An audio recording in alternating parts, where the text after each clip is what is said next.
gentlemen, one time on drums, give it up for Dr. G!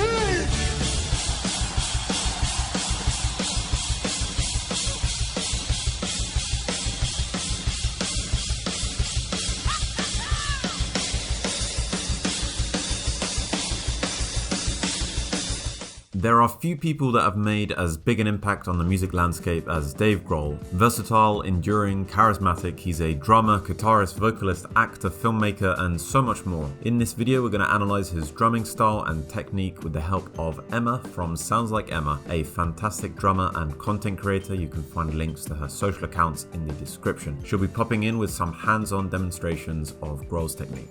Dave Grohl was born in 1969 in Warren, Ohio. His passion for music began at a young age, inspired by his exposure to his father's extensive record collection. Grohl started playing guitar and drums in his early teens, and by the time he was in high school, he was already playing in local bands. From the ages of 17 to 21, Grohl played with the hardcore punk band Scream and was able to gain exposure and experience on the touring circuit. In this cut from the group's fourth album, you can hear the fundamentals of Grohl's playing taking shape.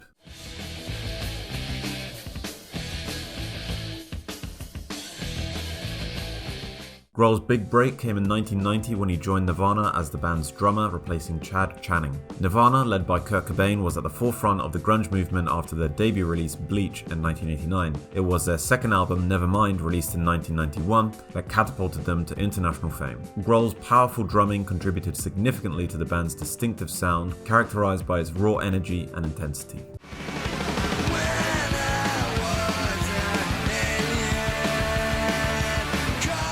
The group channeled the difficulties that came with their newfound fame into their third release, In Utero, which also performed very well with both critics and fans. Grohl continued to hone his craft and developed a reputation as one of the standout drummers of the time.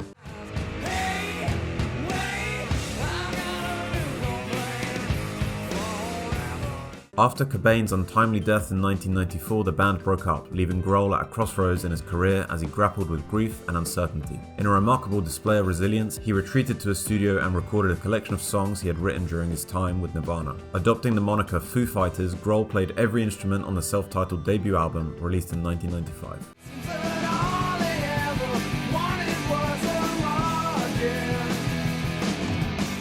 This release marked the beginning of an extremely successful and musically fruitful project that Grohl had with the Foo Fighters. Soon after finishing the recording sessions for Foo Fighters' fourth album, Grohl was invited to play the drums on Queens of the Stone Age's Songs for the Deaf. This would prove to be one of Grohl's highlight records in his glowing discography. His emphatic contributions helped the record attain platinum certification in 2008.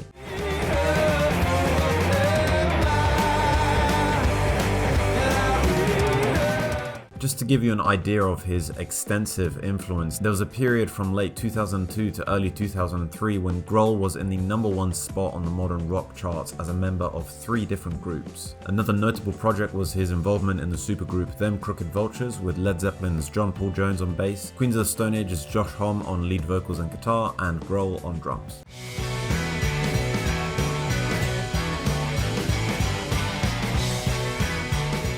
Throughout the 2010s, Grohl continued to release music with Foo Fighters and collaborated with a host of A-list musicians including Paul McCartney, Jack Black, Bruce Springsteen, David Bowie, and so many more. As we enter the analysis section of the video, I'll clarify now that we'll only be focusing on Grohl's drumming and won't be touching on his guitar and vocal performances. If there's enough demand for that, I can look to make a follow-up video. So there are so many facets to Grohl's drumming that are rich with opportunity for analysis. I'd like to start with the fact he received no formal musical training and how this influences distinct style. He often speaks in interviews about intuitively learning the drums. A big part of this for him was listening to different genres of records in his room and just picking up things the drummers were doing. Fast forward to him being an established drummer, he often weaves in little drumming references to genres and bands that inspired him. One particular reference was mentioned in a famous clip that went viral a while ago of Grohl speaking with Pharrell Williams about what inspired the opening to the iconic Smells Like Teen Spirit. If you listen to Nevermind, the Nirvana record, I pulled so much stuff from the Gap Band and Cameo and Tony Thompson on every one of those songs. All that. That's wow. It's old disco. That's all it is. Can I not hear that? Nobody makes the connection. That's straight up Gap Band. This particular intro can be connected to so many different tracks that Grohl was probably exposed to because he's very vocal about being into punk, funk, disco, rock and so much more. It's a wonderful way for Grohl to stitch his own personal inspirations into what he's playing, and by doing so he's often transplanting one style into a completely different one.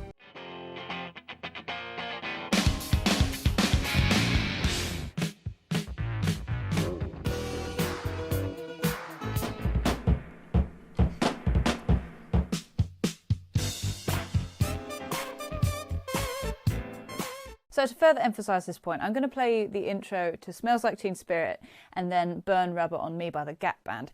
And we're going to compare the differences and the similarities and why Dave Grohl has chosen to play these slightly differently to the original instead of just nicking it straight out. Gap Band, Burn Rubber on Me goes like this.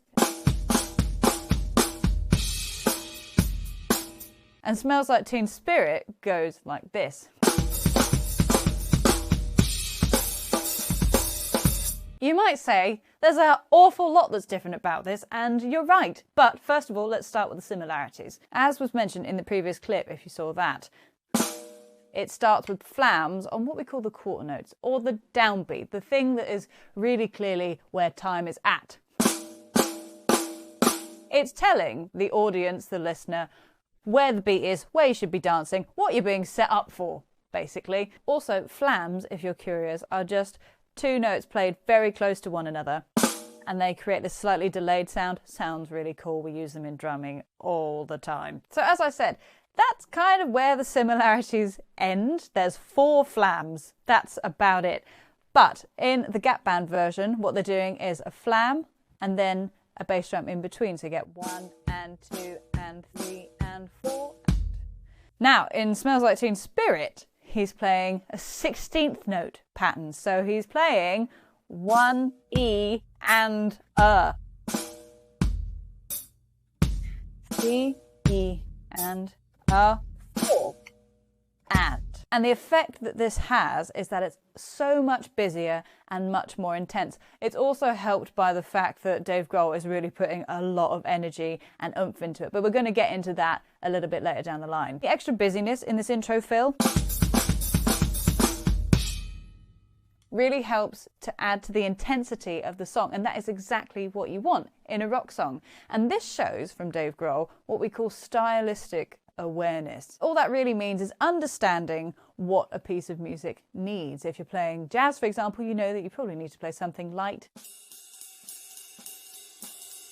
not like this. So you can see the influence he's taken, but also how he's elevated it to suit the music he's playing. There's a number of other songs you could say he's pulled this from because it's just a really effective pattern. But hopefully that sheds a bit more light on that. Other noted examples include this little nod to a Black Flag song, a punk band that Grohl is a very big fan of.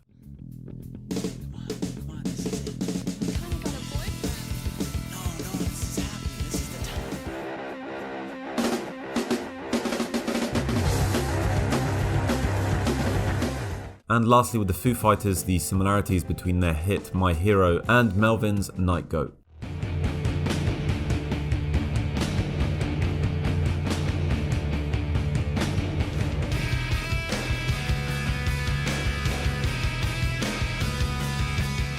For clarity, I don't believe Grohl is plagiarizing music, far from it. I think these are just brushstrokes that add personality to his style and texture to the music. On the topic of inspirations, Grohl often cites John Bonham, drummer of Led Zeppelin, watch the video in the top right to learn more about them if you're interested, as a huge point of reference for him. If you're familiar with both drummers, you can hear certain similarities and overlaps in their styles. One thing that often sticks out to me as being very Bonham inspired about Dave Grohl is his take on the Bonham Triplets. The Bonham Triplets are an explosive fill that combines hands and feet. The most famous example of Bonham using them is in the track Dazed and Confused from their debut album.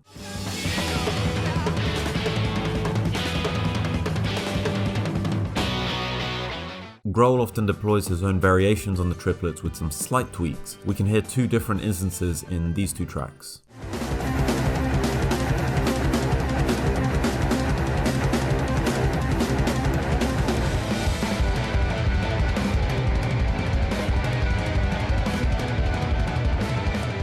So, Bonham Triplets are actually a dead simple sticking pattern. It's only 3 notes. It can be right, left, kick, left, right, kick, or starting with the kick, right, left, right. It's kind of dealer's choice. But when it comes to how is Bonham using a Bonham triplet compared to Dave Grohl, it's actually quite interesting where it differs. In Dazed and Confused, Bonham is doing something along these lines.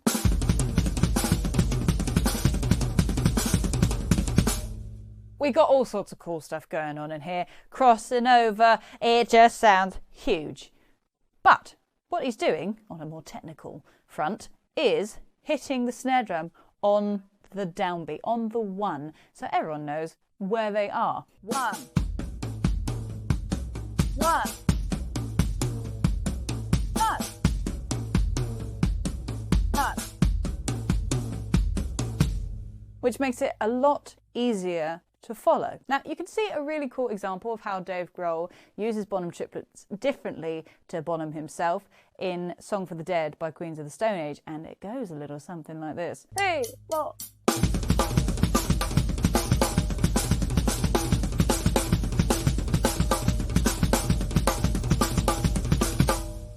Sounds absolutely huge. And what makes it sound a bit more interesting musically is the fact that we've got a rhythm going on within the Bonham triplets. You've got this underlying layer of busy notes,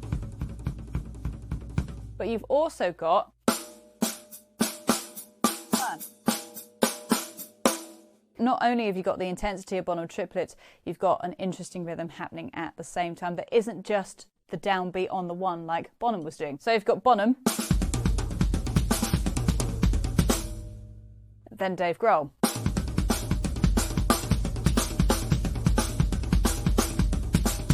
Now, how Dave Grohl steps this up in the same song within the space of a couple bars is he then brings his left hand down to the snare drum to give more of a flammy effect, much like Bonham does in his fills.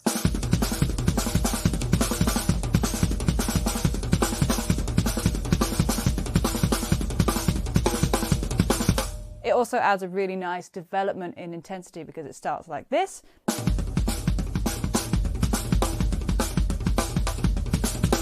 Then it goes to this.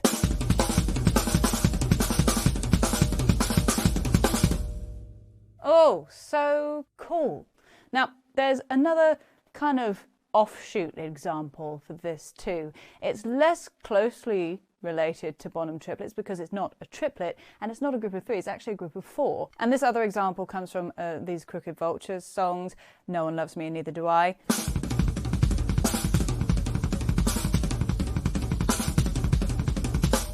Again, it's a very simple figure. I know it doesn't sound very simple, but it's just right, left, kick, kick.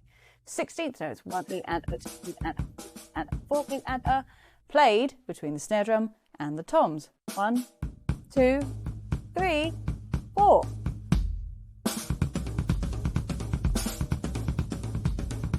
And the reason I use this example is because it has a similar effect to the Bonham triplets. It has this really intense feeling, even though it's a simple thing. So I'll let you come to your own conclusions as to whether those two cross-pollinate or not. Have a debate in the comments. I'll just give another quick shout out here. If you do want to check out more of Emma's content, she has made a few videos on Foo Fighters and Dave Grohl's technique. You can find those in the top right corner now, and I'll also leave a link in the description. The final things I wanted to discuss are a little less tangible than the others. They're difficult to teach, and that's sound and energy. Dave Grohl embodies these elements thanks to his forceful and spirited playing style, which makes sense for the styles of music he plays. If we trace these characteristics back to his formative years, we find some insights as to how he came to play this way. Check out this excerpt from his interview with Vulture. The drummer that I took my one lesson from, the first thing he told me was that I was holding my sticks backwards. For jazz drumming, backwards sticks don't work. For loud, brash, dissonant, distorted punk rock, it absolutely works. And so, I just wanted to produce the most sound out of any drum. So I thought, okay, if I hold it like a hammer, that might work. And I continued to do that. I still do it to this day. From the outset, he was always going to be a loud player with the kind of early practice he had. But paired with the inspiration he gained from punk music, his dynamic and efficient style of playing came to be. And there was something about the simplicity and energy and feel of all the different punk rock drummers. Most of the drummers in punk rock bands weren't like weren't formally trained or like technically trained. They just played with this energy. So I would listen to records by bands like the Bad Brains and bands like Minor Threat and bands like the Dead Kennedys and things like that. And I would play along in my bedroom to that. And I could hear what they were doing. Like I knew, like, that's a kick drum, that's a snare drum, that's a hi-hat. So, and I had these drumsticks that were like really fat. They were marching drumsticks. So the marching drumsticks and the pillows playing really fast hardcore, it didn't make me play drums like this.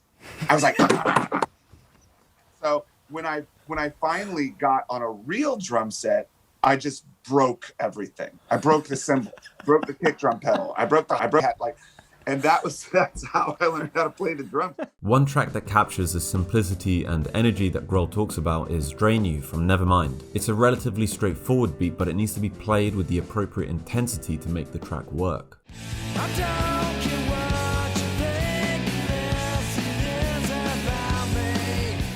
I think it's safe to say that it's impossible to hit the drums too loud if you want to sound like Dave Grohl.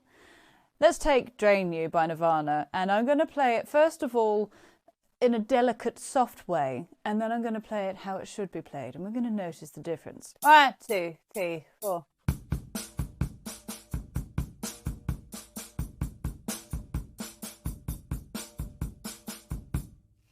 It's a bit weak, it's a bit feeble.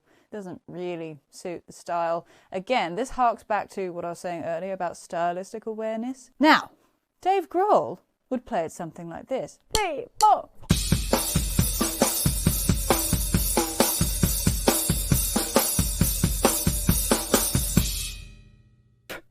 Much more satisfying, much louder, much more attitude, which is what you want when you're playing a bit of grunge. And one thing he does to achieve such a great volume and damage to his drum kits probably is he flips over the stick and he uses the other end. Instead of the tip, he uses the thick end because this gives you a much bigger, much heavier sound. Whew.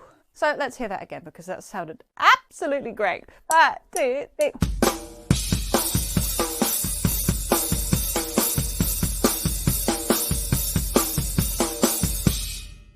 Oh, that feels so much better. So much better. By 2024, Grohl has achieved a unique status of musical versatility, marketability, and likability. Nirvana remains a cult favorite among so many new and old fans. Foo Fighters have established themselves as one of the most important groups in the rock scene of the 90s and noughties, and Grohl as an individual always seems to be exploring new and exciting opportunities with different collaborators.